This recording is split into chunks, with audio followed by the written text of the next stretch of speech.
weather, having fun making beautiful. Hordoftoonni amantaa musliimaa marti baga ayyaana Eid al-Fitrin nagaan geessan. Ayyaanni kun kan nagaa, kan gammachuu, kan badhaadhinaa isiniif haa ta'u. Ayyaana gaarii akkam jirtu kabajamoo daawwattoota miidiyaa ONN. Sagantaan keenya kan qophii Eid al-Fitrii magaalaa Laga Xaafoo Laga Daadhiitti kan nuti taasisaa jirru. Egaan imala keenya yeroo ammaa gara uummata keenya Somaaleerraa buqqa'anii isaan bira deemnee ayyaanni kun maal fakkaata akkamiin dabarsaa jiru ganni darbanii fi inni alanaa kun akkamiin ayyaanni kabajama kan jedhu egaan eebbisee magaalittii kana akkamiin kan argatte. Magaalaan kun amma gara birbirsa gooroorraa kaanee magaalaa Laga Xaafoo geenye jirra. Ayyaanni haala gaariidhaan kan itti qophaa'u. Ayyaana kana haala gaariidhaan kan kabajaa jirru. Nutis guyyaa har'aa magaalaa kana wanni dhufnee fi uummata keenya uummata Oromoo waggaa tokko fuuldura uummata Somaalee Itoophiyaa waliin daangaa irratti walitti bu'uudhaan buqqa'anii bakka kana kan buufatanii jiran isaaniin dubbisuudhaaf bakka kanatti kan argamneedha. Ammallee turtiin keessan nu faana akka turu asumaan isin afeerraa nu faana tura. Hordoftoota amantaa musliimaa marti baga ayyaana Eid al-Fitrii nagaan geessan isiniin jenna. Ayyaana jaalalaa, ayyaana nagaa, ayyaana gammachuu, ayyaana badhaadhinaa isiniif haa ta'u jecha. Egaan amma kan argamnu magaalaa guddittii handhuura Oromiyaa Finfinneerraa kaanee Laga Xaafoo Laga Daadhiitti kan nuti argamnu. Qophiin keenya kan itti fufutaa turtii gaarii ONN waliin ayyaana gaarii. Guyyaa har'aa kana birbirsa gooroorraa kaanee gara magaalaa Laga Xaafoo kan dhufnee fi dhimma guddoo tokko qabna. Dhimmi guddoo keenya kunis uummata Oromoo dhimma daangaa irratti uummata Somaalee Itoophiyaa walitti bu'anii bara darbe buqqa'uudhaan magaalaa kana buufatanii jiran uummata musliimaa dubbisuufidha kanas dhufne. Turtiin keessan ammallee nu faana akka ta'u asumaan isin afeera. Turtiin keessan nu faana ta'u ayyaana gaarii. Egaan eebbisee akkuma argaa jirtu namoonni as magaalaa kanatti dhimma ayyaana kana wal qabatee haalaan mimmiidhaganii uffata aadaatiin miidhaganiitu kan isaan kabajaa jiran jechuudha. Yeroollee guyyaa jala bultiisaatti immoo haala gabaallee deemnee ilaallee turre. Haalaan hedduu kan nama hawwatuu fi baay'ee kan miidhagduudha jechuudha. Magaalli kun illee hedduu saffistee guddataatti kan isheen jirtu. Yeroo jalqabaatiif ayyaana Eid al-Fitrii kan magaalaa kanatti kabajaa jiru akkamiin kan argatu? Ayyaana inni yeroo jalqabaatiidha gara magaalaa Laga Xaafoo kanatti argame. Ayyaana Eid al-Fitrii kana haala kana fakkaatuun uummata Oromoo biratti ayyaana kana kabajuudhaaf kan magaalaa kanatti argame. Haa ta'uti garuu magaalaan kun magaalaa baay'ee ho'ituuf akkasumas wanneen uumamaatiin sanyii kan akka bosonaatiin ta'u faayamteef akkasumas haalli teessuma lafa ishee diriiraa kan ta'eef jireenyaaf magaalaa mijattuu waan taateef anillee baay'ee natti tolee jira. Hordoftoota keenya qophiileen keenya mallee itti fufee akka jiru nu faana akka turtan isin afeerra. Eid Mubarak bole sabko khushiyan milkar baant le. Eid Mubarak bole sabko khushiyan milkar baant le. Friends and families all joined together. Smiles are left all around to shine it through. Let's make this day a day to remember. Let the peace of Allah shower you.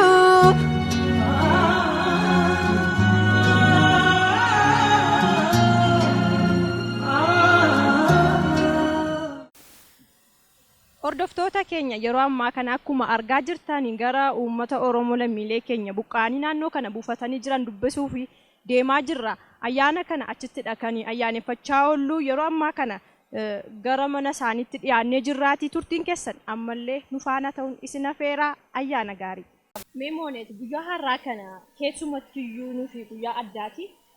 Carraa kana kan argannee lammiilee keenya waliin ayyaana kana kabajachuudhaaf hiree argachuudhaaf nurru guyyaa har'aa kana hiree kana argannee ayyaana Eid al-Fitrii kana bakka kanatti uummata Oromoo lammiilee keenya daangaa irraa buqqa'anii dhufan waliin kabajachuuf hoggaa deemnu kanamee gammachuu akkamitti dhaga'amaa jira? Egaa dhugaa dubbachuu fi wanti akka kanaa nama gammachiisu jira jedhee yaadu. Maaliif jennaan uummata keenya kan keenya isaanii nuyi tokko waan taaneef waliin kabajuu waliin ayyaaneffachuun immoo waanuma baratame jechuudha. Uummata Oromoo keessatti amantaadhaan wal qooduun hin jiru, kutaadhaan wal qooduun hin jiru. Sun kaleessa dheengadda kan abbootii keenya irraa fudhannee as geenye jechuudha. Nullee har'a kunoo akka kanaatiin mooyii diizaayiniin nu miidhagsitee haala kanaatiin uffanni aadaallee amantaa musliimotaaf hordoftoota sanaatiif akka ta'utti nuuf qopheessitee haala kanaatiin kan nuti miidhagnee babbareennee gara sana deemaa jirru jechuudha. Gammachuu guddaadha kan namatti dhaga'amu. Maaliif wal jabeessuu fi wal bira dhaabbachuun baratamuudhumaa qaba. Maaliif yeroo hundumaa guyyoo sana yaadachaa otoo hin taane guyyuma ayyaanaas haa ta'u guyyaa gaddaaf gammachuullee deemnee isaaniin maalirra jirtu akkamitti jirtu jennee jajjabeessuun baratamuudhumaa iyyuu qaba jechuudha. Ayyaana kanallee haalaan miidhagsinee akka dabarsinu immoo shakkiin qaba. Eeyyan hordoftoota keenya qophiileen keenya ammallee akkumatti dhufetti jira. Ayyaana gaarii isiniin jennaa nu faana tura. Tole egaa eebbisee akkuma atu jettee nuti amma kan nuti gahaa jirru mana aadde Samiraa Abaadirraa kan nuti deemnee ayyaana kana itti ayyaaneffannu jechuudha. Daawwattoota miidiyaa ONN turtiin keessan hanga xumura sagantaa keenyaatti nu waliin haa ta'u isiniin jenna. Turtii gaarii ayyaana gaarii isiniif haa ta'u baga geessan.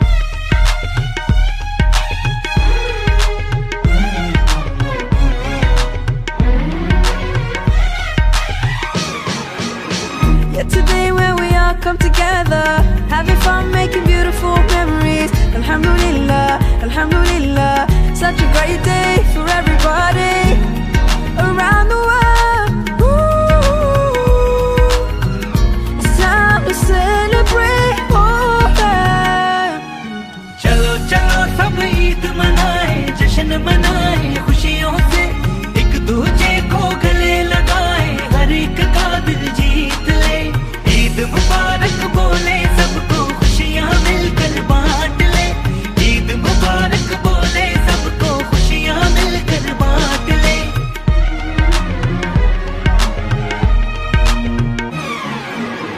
Feeling joy on this wonderful occasion, sending peace and salutation. Alhamdulillah, alhamdulillah, such a great day for everybody around the world. Ooh, it's time to celebrate. Oh, yeah. चलो चलो सब ईद मनाए, जश्न मनाए, खुशियों से एक दूजे को गले लगाए, हर एक का दिल जीत ले।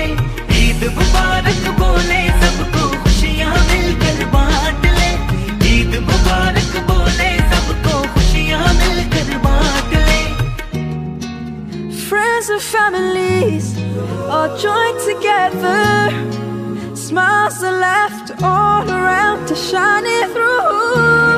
Let's make this day a day to remember. Let the peace of Allah shower you.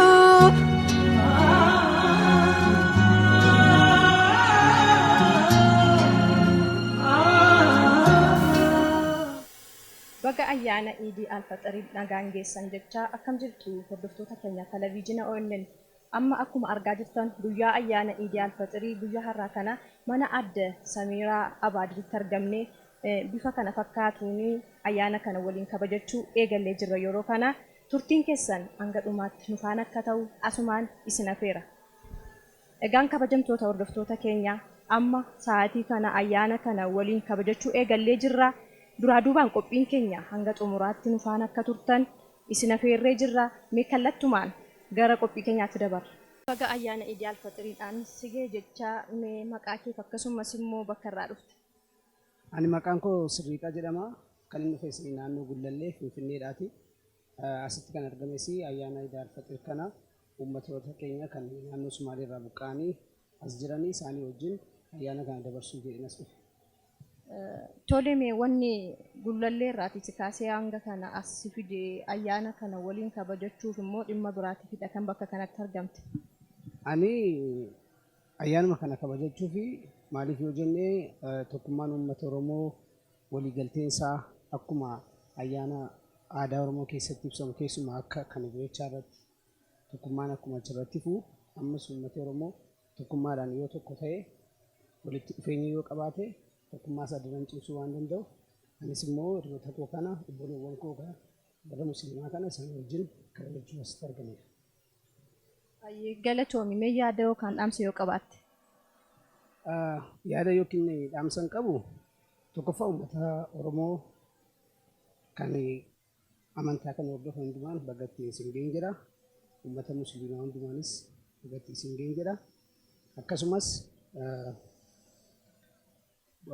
hooggantoota adda bilisummaa Oromoo, qeerroowwan bilisummaa Oromoo dhumarrattis immoo mirgaa fi bilisummaa uummata Oromoo dhagaa bu'uuraa jabaar dhaabuuf jedhanii kan bosona jiran waraana bilisummaa Oromoo yookiin WBO baga ayyaana kanaan isin ga'e.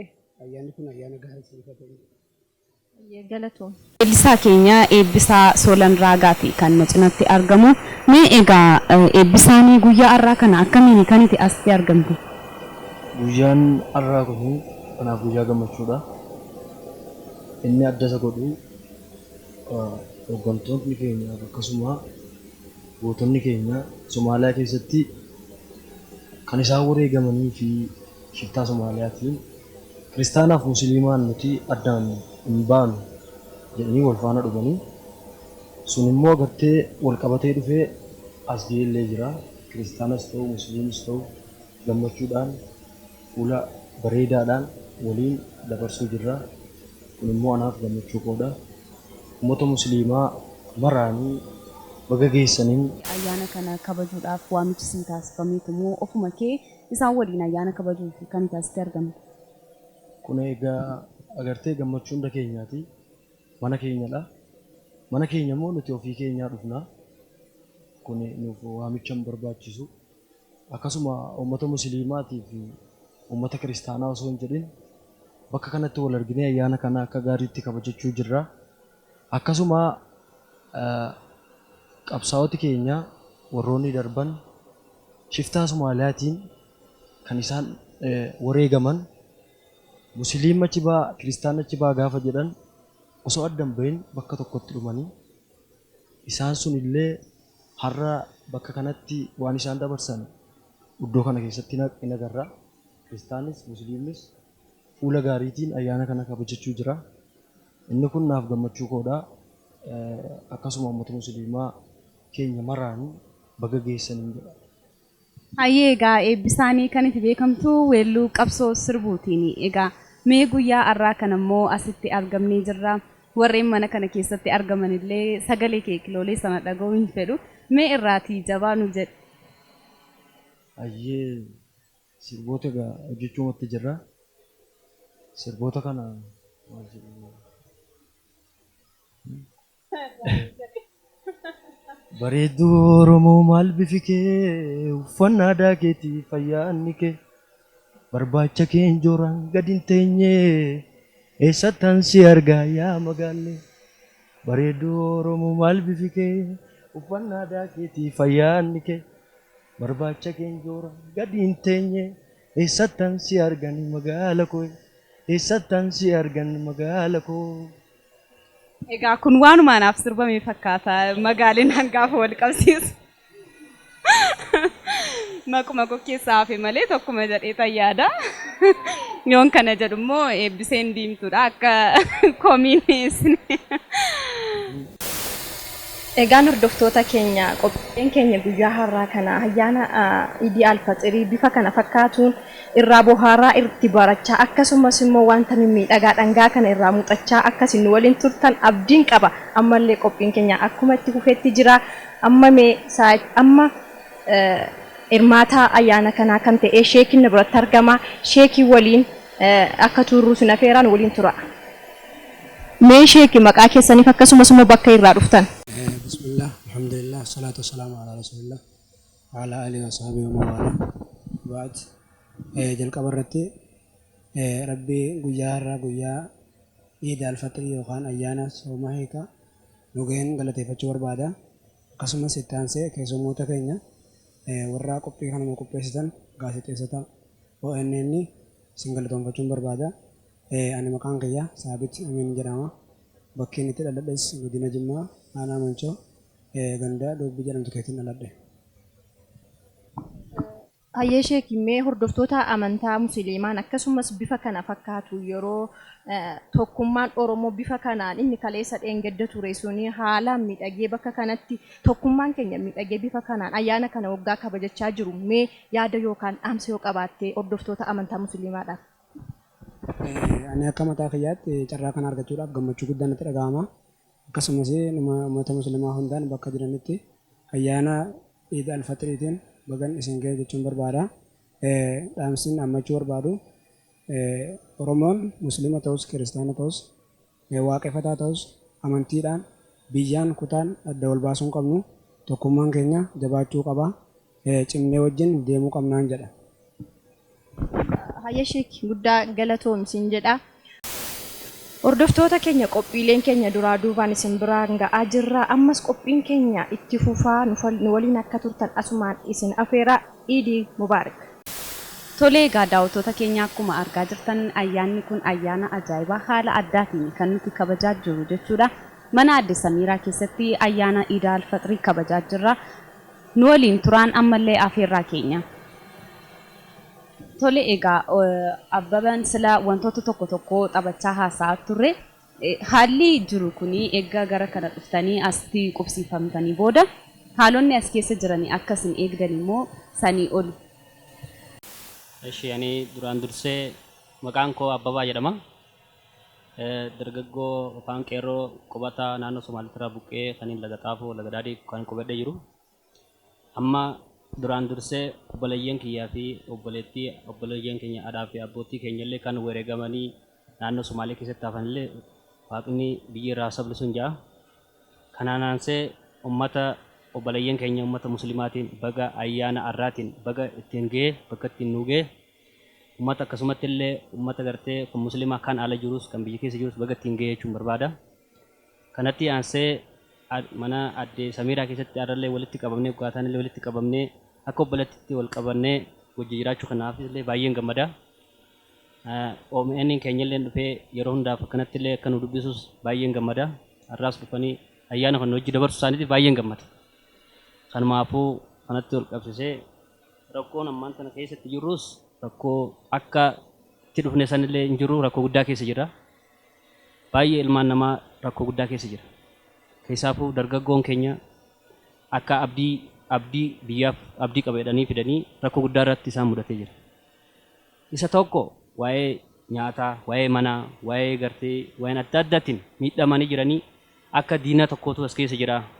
Mootummaan waa'ee tokko fidee asitti isaan qubsisee kan jettuun jechi inni jaame san immoo amma waan hin argamne.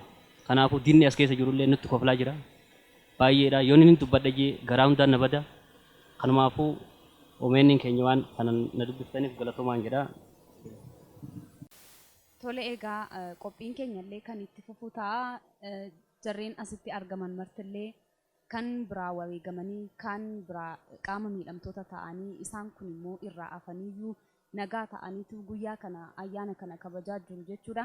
Miira gaddaa fi gammachuu jechuudha kan hunda keenyatti illee dhaga'amaa jiru.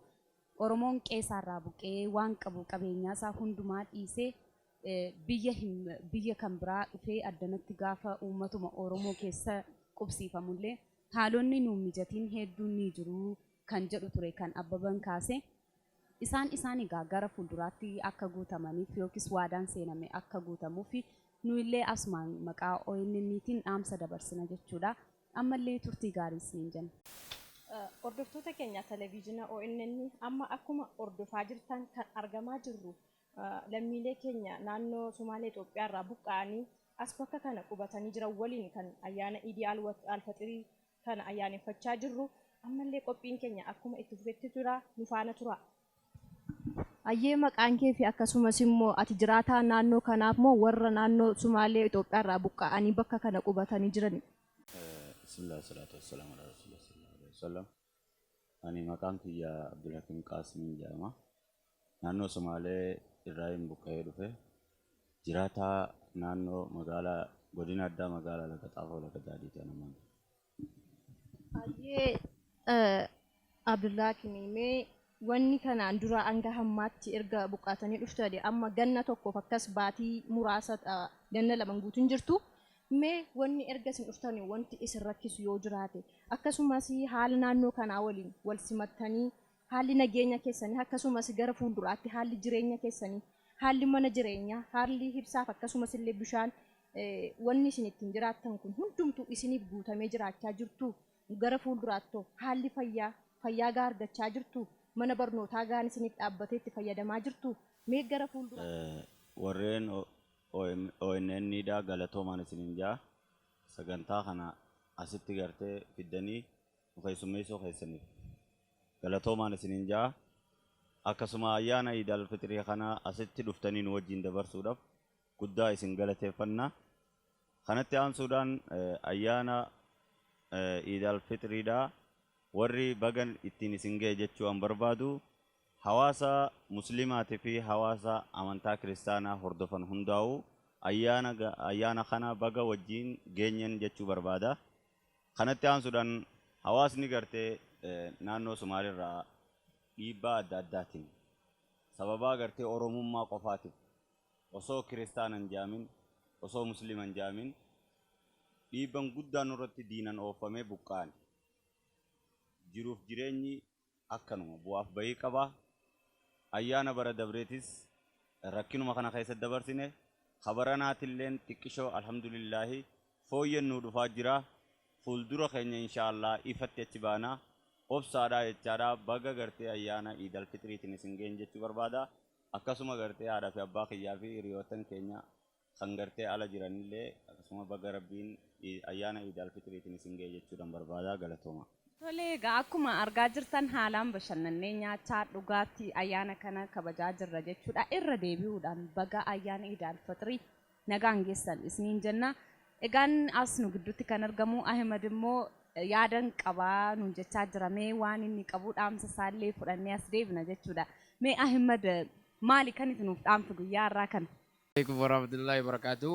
Ana amma itun nyaachuu jirru akkanatti iida ol geenyee obboleeyyan keenya waaqeffataadhaa fi amantaa kiristaanaa atiif amantaa muslimaa hunda qabu gaazexoota keenya dabalannee nyaataaf ituun jarjaru burtukaana sii ta'u waan kana ol fuudhee afaan kaadde kan nama mudate kana cuffadheen jira. Kanaaf obboleeyyan keenya obboleettii kiyyaaf jechaadha. Abbaa kiyyaa haadha kiyyaa hundayyuu kan muslima ta'anis kan amantaa biraatiin adda ta'anis kan wajjin hin jirrus kan wajjin hin jirres baga Eid al-Fitriidhaan rabbiin isin ga'een jedha. Assalamualaikum warahmatullahi wabarakatuh. Kan irratti fitan. Jirra jirra jirra jirra jirra jirra jirra jirra jirra jirra jirra jirra jirra jirra jirra bullee barii arguuf garaa nu bal'isee yaanuyi yaanuyi yaanuyi yaa waa irraanfachuuf yaa waa irraanfachuuf yaa waa irraanfachuuf yaanuyi yaa waa irraanfachuuf yaanuyi yaa waa irraanfachuuf yaanuyi yaa waa irraanfachuuf yaanuyi.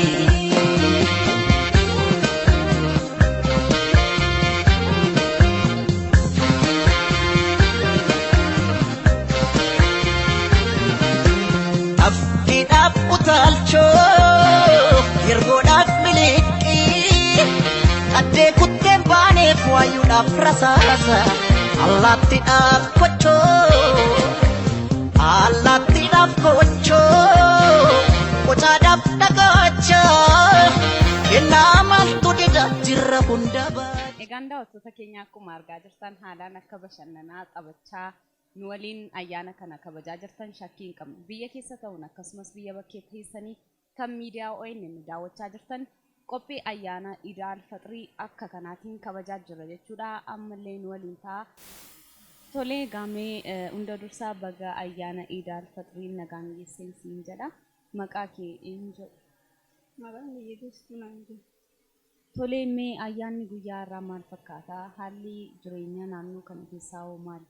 Akkamiin dabarsaa jirtu? Akkamiin jiraachaa kan isin jirtu? Akkatti jiraachaa jirru ayyaana qotatanillee akkanuma goona rakkinni keenya baay'ee nurra jira. Mijaa akka nuti akka waliigalaatti akka dargaggoo rakkina baay'ee nurra jira. Wanni nuti fudhannu baatetti kila 15 fudhannaa. Rakkinni keenya irra guddinsa namni hojiirra yoo jiraate hojii hojjetee mana kana keessaa nu gabbaasanillee wanni hojjennu gabbaanee mana karaa kareeffannaa karaa mana qarshiin dalagatutti hin jirru. Mana karaa mana baatii sadii booda keessaa nu gabbaasan jenna. Mee mana kana keessaa buubaane mee eessa seennaa lammii ta'anii waliin buqqaatanii nu fidanii amma bu'asin nu fidanii kaan dargaggoo kaan maarra jenii itti nu filanii rakkinni keenya kana baay'ee nurra jiran jira. Mana kana keessaatii hin baatudha kan isaan jechaa jiran.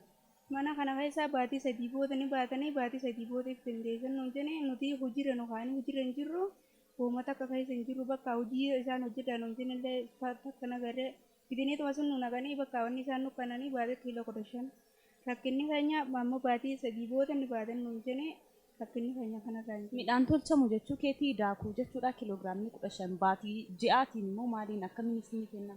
Ji'aanii inni wannan kiiloo 15 mataa nama tokko kiiloo 15 kannan baatiin kiiloo 15 kun baatii guutuu nu nyaachisa moo amma mana kana keessaa baane firaa manaa kafalamoo nyaata garaa keenya dandeenya. Gargaarsi biyyoota adda addaa irraa isin qaqqabe hin jiru? Takkoonni nu isaan nu geesse hin jiru nuti wooma takka keessa hin jiru bakka. Sun martillee isin gahaa hin jiru gara hojiittillee seentanii jirtan jechuudha walumaa gala. Takkoonni nu geesse hin jirtu waan isaan nu fidanii hin jirtu bakka hawaa guutuuni isaan dargaggoodhaa if dandeenyuma jennee wanni isaan if dandeenya nuti fuuldura waan isaan irra nu kaa'an agarree if dandeessan bakka numa jenni isaan. Tolee mana kana gad lakkistanii mana kan biraa baataniitu kireeffattanii akka jiraattaniifi. Lakki isaaniin nuti mana kana keessaa baataniiti if dandeessitanii mana kana keessaa baataniiti if kireeffattanii nuti baatii sagiiboota keessa teessan malee ni baatanii nuti keessaa. Nuti kun baanee rakkoo tana keessa jira raashinaa kiiloo 15 fudhannaa wanni isaa hoo keessaa nu gobbaasan eessa seennaa. Bakka akkanaa deemtanii qubsiifamtus hin jenne manuma kana gad lakkistu baatii 3 booda kan jedhamaa jiru. Bakka baatii 3 booda mana kana gadhiisanii baatanii bakka inni malee furmaata tokko waan eega nuti baqannee dhufnee furmaata tokko nu gadhiisanii hin beeku. Egaan rakkoowwan hedduun kaa'anii jiru gama sanaatiillee eebbiseenii rakkoo adda addaa achi biraatii Abdul Hakimiin gaafattee jirti. Dhaamsa gurguddaa fi wantoota darbuu qaban uummata Oromoo kanaatiif waan ta'uu qabudha kan isheen gaafattee kan isaan achiillee dhaamsa dhaammachaa turani. Egaan gamanumaanillee asuma keessatti haalli mijeessuu yookiis daldaluu walirraatiillee fayyadamanii manneen daldalaa akkanumallee haalli itti mijatee jarreen kun hojjetatanii namoota kaleessa hojjetanii bulaa turan waan ta'eef haalli akkanaallee akka mijatuu fi nutis guyyuma kana sababeeffachuutiin uummata kanaatiif gama haala anjeessuutiin warreen jiraniifillee dhaamsa dabarsina jechuudha. Egaan daawwattoota keenya ayyaana Iidaal Fixrii sababeeffachuutiin mana Aadde Samiiraatti kan nuti taasisaa turre kana fakkaata ture. Isin waliin kan ture an Mooneet Badhaasaa fi ayyaana gaarii. Egaan kabajamtoota hordoftoota keenyaaf televezyiinii ONN biyya keessa erga galeeti guyyaa har'aa ayyaana Iidaal Fixrii haala kanaatiin uummata Oromoo naannoo Somaaliirraa buqqa'an waliin bifa kana fakkaatuun ayyaana kana ayyaaneffachaa oolee jira. Anis Eebbisee Nagaashuutii horaa bulaa.